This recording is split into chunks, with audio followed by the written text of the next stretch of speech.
지난 목요일인가요? 우리 어르신들 나들이를 하느라고 헤일리 통일촌을 갔다 오다가 국립민속박물관에 들르게 됐습니다.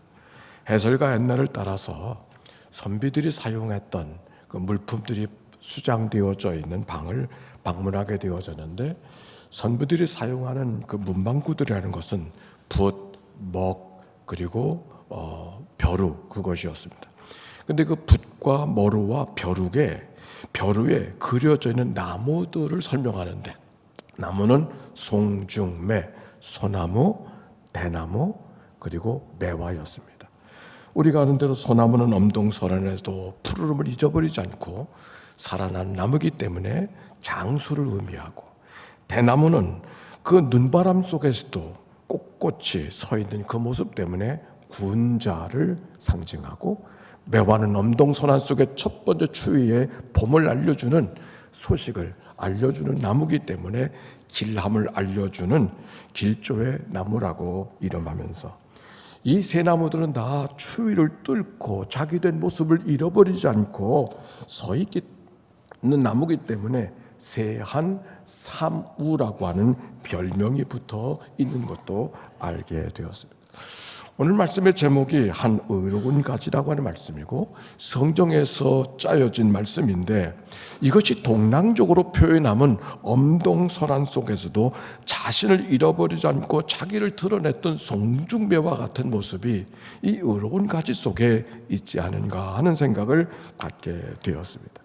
자, 오늘 성경의 이야기로 가보겠습니다. 오늘 성경의 이야기로 활동하던 말씀은 예레미야입니다. 예레미야는 성경 속에 특별히 이스라엘 나라, 유대 나라가, 북쪽 이스라엘은 아수르에게 멸망을 당하고 남쪽 유다가 바벨론에게 멸망을 당하는데, 그 멸망할 즈음에 활동하던 선지자가 예레미야였었습니다. 주전 609년 무기또의 전쟁을 통해서 죽은 요시야라고 하는 왕이 있었는데, 그 요시야 왕에 이어서 여러 왕들이 등장하고 있었지만 그 왕들이 왕의 역할을 잘하지 못해서 나라가 풍전등화의 위기를 당하고 있었습니다. 요시야 후에 왕으로 세워진 사람이 요아하스. 근데 이 왕은 세워지자마자 3개월 만에 애굽의 바로 느고에게 숙청되어져서 쫓겨나게 되어지고 끌려가게 되어지고 요야김이라고 하는 왕이 세워졌습니다. 근데 요야김이라는 왕도 얼마 지나지 않아서 느부갓네살 바벨론 왕에게 여러 번 시달리다가 결국은 여호야긴으로 바뀌어지게 되어지고, 그 여호야긴도 반년 만에 또 시드기야라는 왕으로 마지막 왕을 지나다가 나라가 멸망당하는 일이 벌어지고 있었습니다. 이스라엘의 역사를 보면 마치 우리나라의 구한말을 보는 것 같은 그런 느낌을 갖게 됩니다.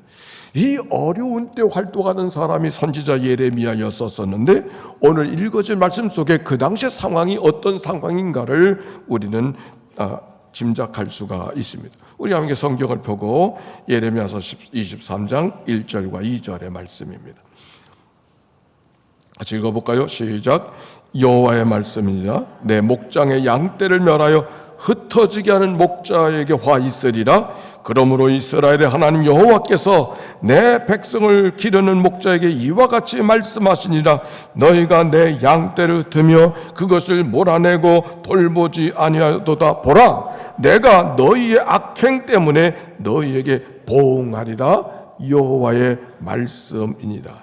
여기 양떼를 멸하여 흩어지게 하는 목자, 이 목자는 양들을 치는 목자를 말하는 것이 아니라 지도자를 말하는 것인데, 성경의 문맥으로 말하면 왕을 이야기하고 있는 것입니다.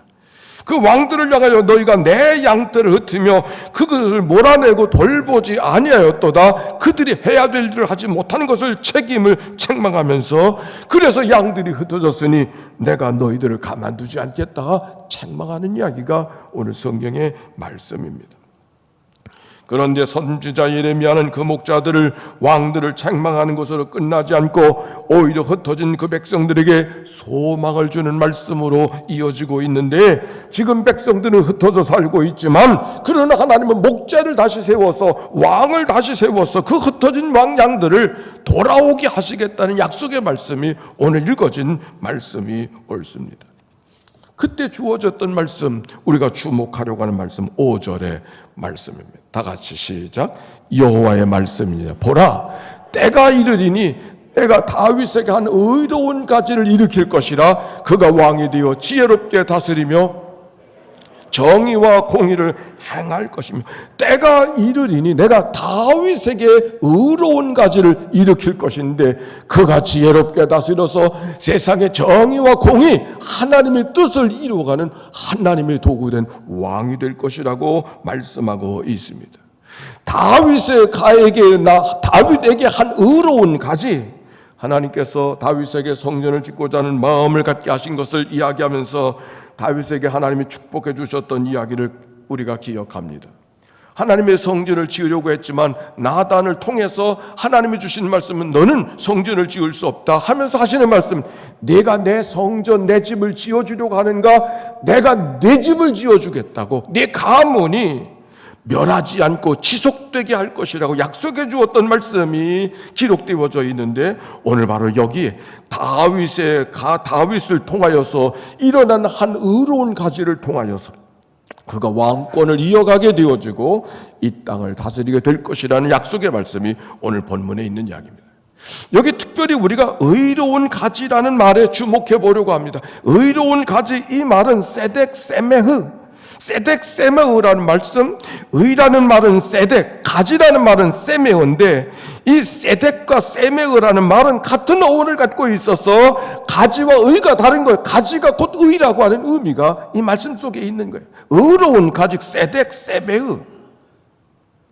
그런데 6절에 보니까, 6절에 보세요. 다시 6절입니다. 시작. 그의 날에 유다는 구원을 얻겠고 이스라엘은 평안히 살 것이며 그 이름은 여호와 우리의 공이라 일컬음을 받으리라. 그의 날에 다윗을 통해서 오는 의로운 가지가 왕으로 세워지는 날 유다는 구원받겠고 이스라엘은 평안히 살 것이며, 그런데 그의 이름이 뭐라고 하는가? 여호와 우리의 공의. 여호와 우리의 공의가 문장으로 되어져, 이게 사람의 이름을 지금 이야기하고 있는 거예요. 여기 여호와 우리의 공의라고 하는 이 말, 그럴 여호와 우리의 공의로 일컬음을 얻게 될 것이다. 이름이 여호와 우리의 공의인데, 여호와 우리의 공의라는 말을 히브리 말로 에호바 세덱, 다른 말로 하면 야후 세덱이라 할 것이다. 그런데 유다의 마지막 왕이 이름이 어떤 이름인고 하니 시드기야라는 사람이 왕이었어요. 시드기야라는 말이 한국말로 말하면 시드기야지만은 히브리 말로 말하면 시드기야는 싯기야후라는 말이에요. 싯기야후라는 말은 바로 여호와 야후 세덱이라는 말과 같은 말, 즉 여호와 우리의 공의로 이름을 지어지겠다고 했는데, 그 여호와 우리의 공의라는 그 이름이 누군가? 시드기야를 이야기하고 있는 것이에요. 즉 여호와 우리의 공의라는 이름으로 왕이 온다고 했는데, 그 왕이 누군가? 이스라엘 백성들의 마지막 왕인 시드기야를 지칭하고 있는 것을 오늘 성경을 통하여 발견하게 되어집니다. 그런데 그 마지막 왕 시드기야의 삶은 어떻게 되어졌었을까? 그가 약속된 왕으로 지칭되고 있었지만 그의 인생은 대단한 왕이 되지 못했습니다. 이미 세상은 바벨론의 세상이 되어져서 바벨론을 통한 하나님의 역사의 인도하심을 잊지 못하고 있던 그는 가까운 애굽의 힘을 빌려서 나라를 구원해 보려고 이리저리 기웃거리다 결국 바벨론 느부갓네살 왕에게 예루살렘을 점령당하고 자식들이 보는 앞에서 시드기야는 두 눈이 뽑혀서 바벨론에 끌려가 결국 죽음을 맞는 왕이 시드기야였습니다. 하나님의 뭔가 새로운 의로운 가지를 통해서 새로운 역사를 일으킨다고 이야기하시고 그 역사의 주인공을 시드기야로 삼았는데, 시드기야의 역사의 모습은 그렇게 기대했던 모습이 아니었음을 지금 이야기하려고 하는 거예요. 그렇다면 시드기야를 통한, 그래서 하나님의 흩어진 백성들을 모으겠다는 하나님의 약속은 정말 꿈일 뿐일까? 이루어질 수 없는 것일까? 그들의 나라는 정말 왕도 나라도 성전도 사라져버리고 백성들은 산지사바로 흩어져 버리고 말았습니다. 그들을 향한 하나님의 약속은 이제 다 세상에 존재하지 않는 것처럼 보여지는 세상이 되었습니다.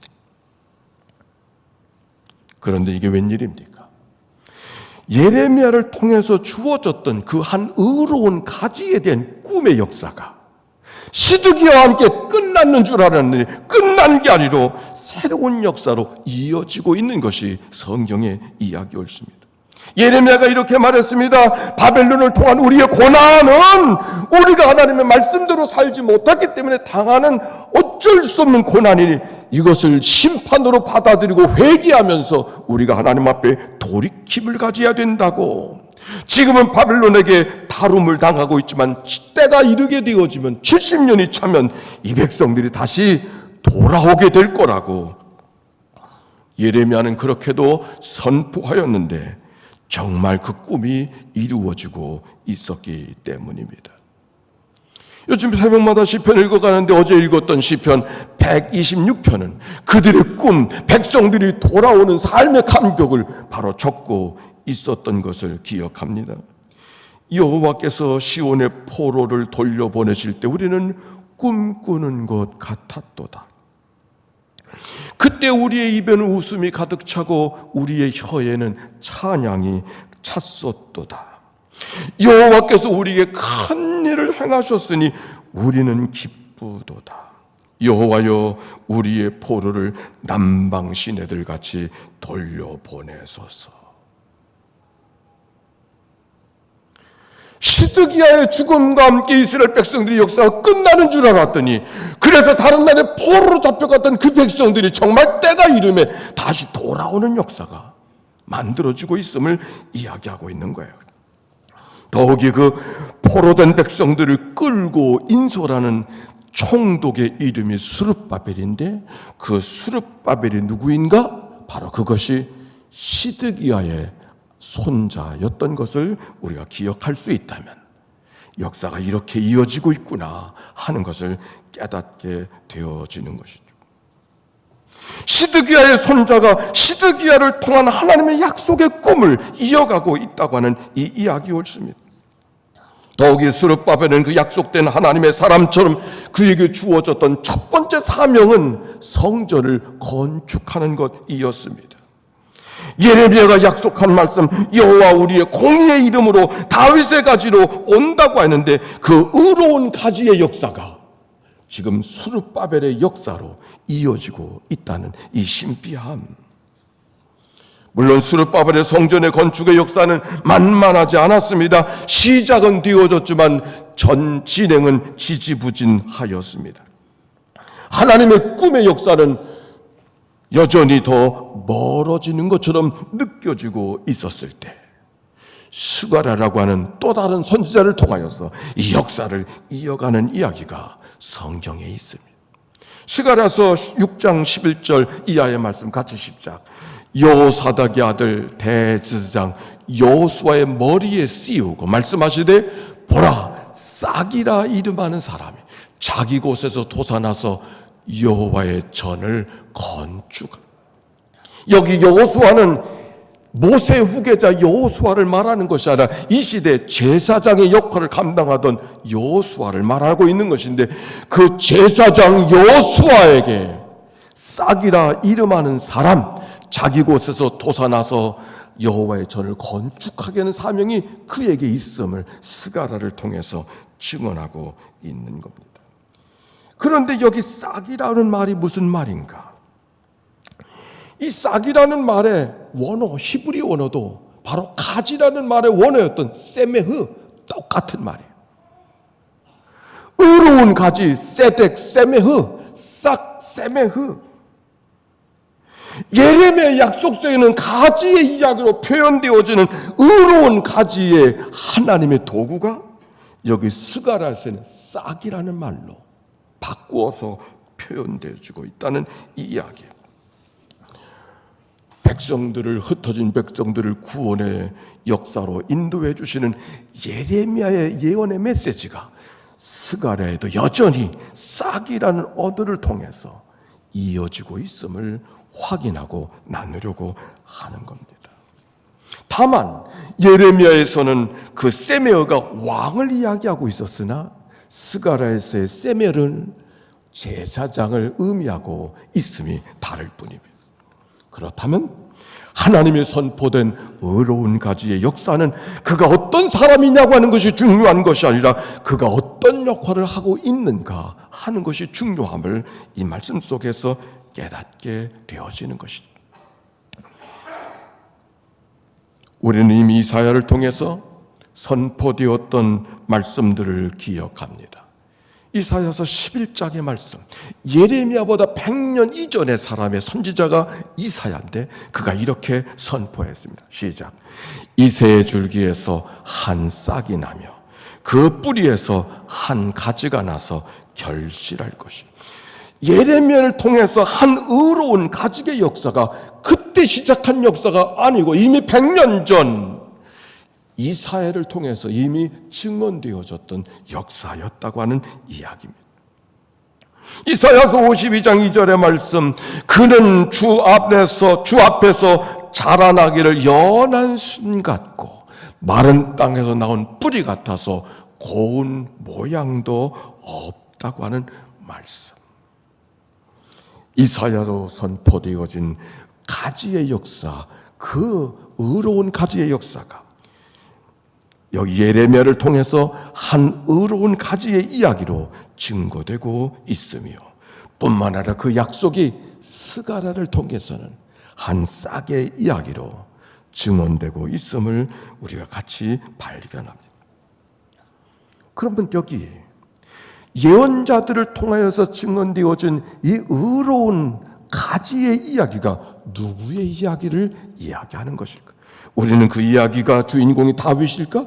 우리는 그 이야기의 주인공이 시드기야였을까? 우리는 그 이야기의 주인공이 스룹바벨이었을까? 우리는 그 이야기의 주인공이 여호수아였었을까를 살펴보고 있는데 바로 성경은 이 의로운 가지의 예언의 역사가 하나님의 아들 우리 주 예수 그리스도의 역사임을 증언하고 있는 것이죠.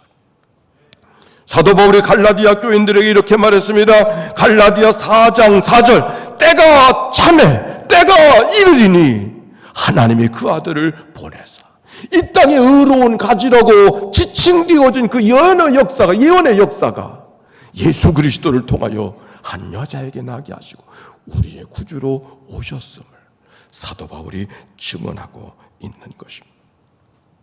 그래서 율법 아래 있는 자들을 속량해 주시고 우리로 하여금 아들의 명분을 갖고 살아갈 수 있도록 인도해 주신 하나님의 은총의 역사. 때가 이르리니 나타날 한 의로운 가지의 역사가 이 땅에 목자로 오신 그리스도의 역사임을 하나님의 백성들이 기억하고 고백하고 있는 것입니다. 사실 그 하나님의 아들 예수 그리스도의 등장은 사람들이 기대하던 모습이 아니었었습니다. 사람들은 다윗의 이름으로 오시는 이기 때문에 당당한 왕자의 모습으로 올 거라고 생각했지만 그 아들은 왕자의 모습이보다 가난한 목수의 아들 갈릴리 사람의 모습으로 오셨습니다. 사람들은 그 아들을 통해 새로운 왕국이 건설되기를 원했지만, 그래서 로마로부터도 해방되기를 원했지만 그는 오히려 십자가에 나약하게 죽는 모습으로 이 땅에 오셨습니다. 엘리 엘리 라마 사박다니, 나의 하나님 어찌하여 나를 버리시나이까. 사람들에게 주목받고 사람들의 인기를 끌어가는 사람이 아니라 오히려 하나님께도 버림받은 자의 모습으로 죽으신 예수 그리스도를 바라볼 때 사람들은 어떤 생각을 하였을까? 모든 꿈은 다 사라지는 것처럼 이제는 더 이상 기다릴 것이 없다고 여겨졌던 그들이 하나님에 향한 꿈이 오히려 십자가에 죽은 예수 그리스도를 통해서 온 인류를 구원하는 하나님의 구원의 역사가 되었음을 우리가 기억하고 있습니다. 오늘의 말씀, 한 의로운 가지가 언제든지 꺾여질 수 있는 구루토기 한 싹의 이야기로 오신다는 말씀을 가르쳐 주었기에 가장 나약한 자의 모습으로 십자가에 죽은 예수 그리스도가 우리 구주 예수 그리스도 하나님의 아들이심을 오히려 기억하게 하는 말씀이 되고 있음이 웬일인지요. 성경은 이렇게 말하고 있습니다. 로마서 3장 23절의 말씀 시작. 모든 사람이 죄를 범하였음에 하나님의 영광에 이르지 못한 그리스도 예수 안에는 속량으로 말미암아 하나님의 은혜로 값없이 의롭다 하심을 얻은 자 되어. 왜 하나님의 아들이 그렇게 나약하게 죽어야 되느냐고 묻고 있지만 오히려 그분은 죽으셔야만 우리가 살아날 수 있음을 오히려 바울을 통하여 복음을 통하여 우리가 기억하게 하는 것이다. 이어진 말씀 시작.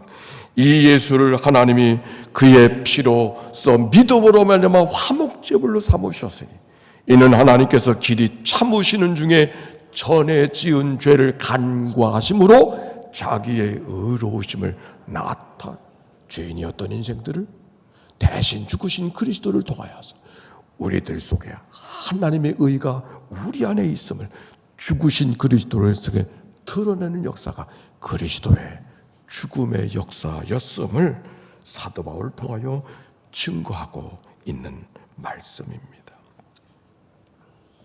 철로역장 존 버넌의 글 속에 보면 기독도가 여정을 걸어가는데 십자가의 언덕에 도달하게 되어졌을 때 세 천사가 나타나서 그 기독도의 죄인의 모습을 다 누더기 옷을 벗겨주고 그리고 그리스도를 통해서 주어진 새로운 옷, 의인의 옷을 입혀주시는 장면이 있습니다. 그때 비로소 예수님이 나타나셔서 그의 이마에 인을 치시고 그 손을 잡아 일으키는 이야기가 설명되고 있습니다.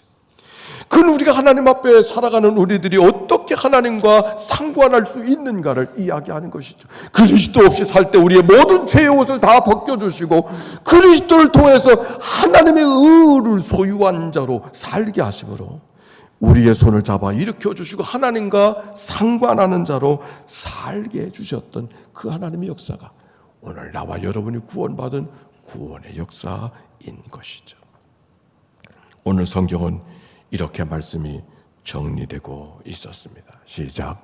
그의 나라의 유다는 구원을 받겠고 이스라엘은 평안을 설 것이며 그의 이름은 여호와 우리 공의의 일컬음을 받으리라.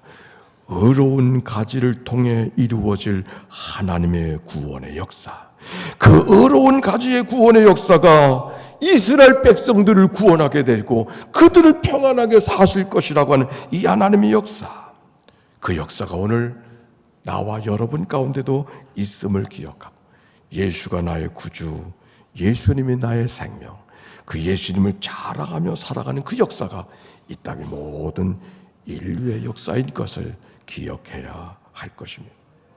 사실 한 의로운 가지, 그 한 연한 싹의 역사가 뭘 할 수가 있겠습니까?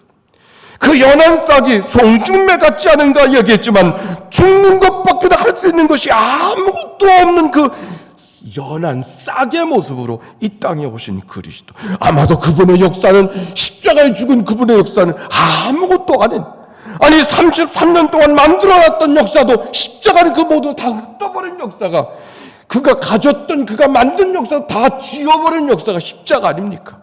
근데 그 지워버린 역사 속에 누구도 대신할 수 없는 하나님의 놀라운 구원의 역사가 이루어졌다는 것이 하나님의 놀라운 신비인 것입니다.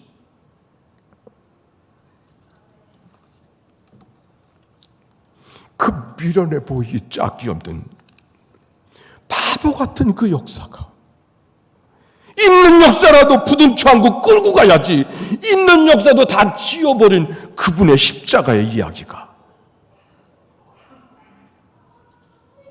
오히려 세상의 어떤 것보다 더 위대하게, 더 큰 구원의 역사를 만들었던 것이 기독교의 역사요, 복음의 역사인 것입니다. 예수 역사 2000년이라고 하는 야로슬로프 펠리칸이라는 사람이 쓴 책이 있습니다. 그 책의 이야기 속에 지나간 2000년의 역사는 한마디로 예수의 역사라고 이야기하고 있는 겁니다. 그분이 이렇게 비유했습니다. 이 땅의 모든 역사 속에 음악, 미술, 문화, 문명 모든 것을 다 한 손에 알고 그걸 내 품에 안고 꽉 짜서 그 모든 것에 남겨진 찌꺼기가 남겨진 그 찌내기 마지막 그 남겨진 것이 무엇인가? 그거는 예수뿐이다. 모든 음악의 역사 속에서도 예수를 빠지면, 모든 그림의 역사 속에서도 예수가 빠지면 그림일 수 없는 이 땅의 모든 역사도 그분이 빠지면 역사일 수 없는, 그래서 역사는 그분 이전의 역사와 그분 후의 역사, His 스토리로 이루어져 있음을 이야기하고 있는 것이죠. 대전환의 시대 새로운 대한민국이 온다고 하는 어떤 분이 설레는 마음으로 썼던 책 한 권을 지난 주간 접할 수 있었습니다. 인류의 역사 속에 개발 도상국에 있었던 국가가 그래서 다른 나라의 원조를 받던 국가 가운데 선진국이 된 유일한 나라가 대한민국이라고 하는 사실에 뛰는 가슴으로 설레면서 이 대전환의 시대 새로운 대한민국이 온다는 그 책 속에 그분의 가슴을 느낄 수 있었습니다. 어떻게 원조를 받던 이 나라가 이렇게 세계 속에 대한민국을 이룰 수 있는 나라가 되어졌었을까? 이 역사의 분기점이 무엇이 있었을까를 질문하면서 말입니다. 제 안에 들어왔던 생각은 함석헌 씨의 뜻으로 있는 하나님, 한국의 역사가 기억이 났습니다. 나라의 뜻과는 상관없이 열광들의 수탈을 받던 이 나라가 자기의 뜻과는 상관없이 전쟁을 하고 자기의 뜻과는 없이는 이 세상이 여러 가지 어려운 일이 되어졌는데, 그런데 이 자기의 뜻과는 상관없이 전쟁을 극복하고 자기의 뜻과는 상관없이 해방이 되어지고 자기의 뜻과는 상관없이 근대화를 이루고 자기의 뜻과는 상관없이 오늘을 살아가게 되어졌던 이 이야기는 보이지는 않지만 부인할 수 없는 하나님의 구원의 역사가 이 민족 속에 있음을 그가 뜻으로 본 한국 역사 속에 이야기하고 있었습니다. 대한민국의 역사가 어떻게 모든 것이 전쟁으로 깨어지는 바로 그때 16나라란 나라들이 어떻게 이 민족을 와서 피를 흘리면서 도와줄 수 있었을까? 정치적으로 가능한 것이 아닌데 오히려 아무것도 없는 나라가 되어졌기에, 도와줄 수밖에 없는 나라가 되어졌기에 이 민족이 새로운 대한민국이 될 수 있었음을 생각해 보게 되었습니다. 무엇이 있기 때문이 아니라 아무것도 없었기 때문에 오히려 하나님의 구원의 역사를 경험했던 대한민국의 역사? 아니, 성경 속에 그리스도의 구원의 역사가 오늘 성경이 우리에게 이야기해 주고 있는 것입니다. 오늘 세례받는 이들이 있습니다. 물로 세례를 주지만 그나 그의 고백 속에는 내가 하나님 앞에 죄인이라 아무것도 아니라고 하는 사실을 깨닫게 되어졌을 때 비로소 그리스도가 나의 구주요 생명이요 나의 모든 것 되신 은혜가 그들에게 임하게 될 것입니다. 세례를 받는 이들만이 아닙니다. 이 땅의 모든 사람들이 하나님 앞에 아무것도 아닌 존재라는 것을 깨닫게 되어지는 순간 우리의 삶이 비로소 하나님의 자녀된 은총의 감격을 갖고 이 땅을 살아갈 수 있는 것이죠. 하늘을 살고 오늘이 마지막 주일입니다. 많은 설교와 많은 이야기를 듣고 오늘을 맞이했습니다. 그 많은 얘기들이 아니라, 그 많은 얘기들 때문에 오늘이 특별한 주일이 아니라 오히려 나는 하나님 없이는 살아갈 수 없는 가장 연약한 존재임을 깨닫게 되어졌을 때 그리스도가 비로소 그에게 왕 되어 주시는, 그의 삶의 주인 되어주시는 주일이 오늘이 될 수 있을 것입니다. 옥스퍼드의 무신론자였던 C.S. 루이스가 이렇게 말합니다. 예수를 하나님의 아들로 자기의 구주로 믿게 된 경험을 이야기하면서 자기의 삶 속에 인생에 어떤 일이 생기든지 아무래도 상관없는 삶을 이제는 살게 되었다고 고백하면서 이 예기치 않았던 예기치 못한 이 기쁨이 내 삶을 지금 붙들고 간다고 고백하고 간증한 책이 예기치 못한 기쁨이라고 하는 책이었었습니다. 아시시의 성자 프랜시스, 그가 예수를 만난 다음에 이렇게 고백합니다. 나의 사랑하신 예수여, 나의 의, 나의 구원, 나의 전부입니다. 당신은. 이제 나는 당신 외에 아무것도 구하지 않습니다. 세상에서는 가진 자 없나 예수님으로 배부른 자 되었음을 고백하는 아시시의 프랜시스.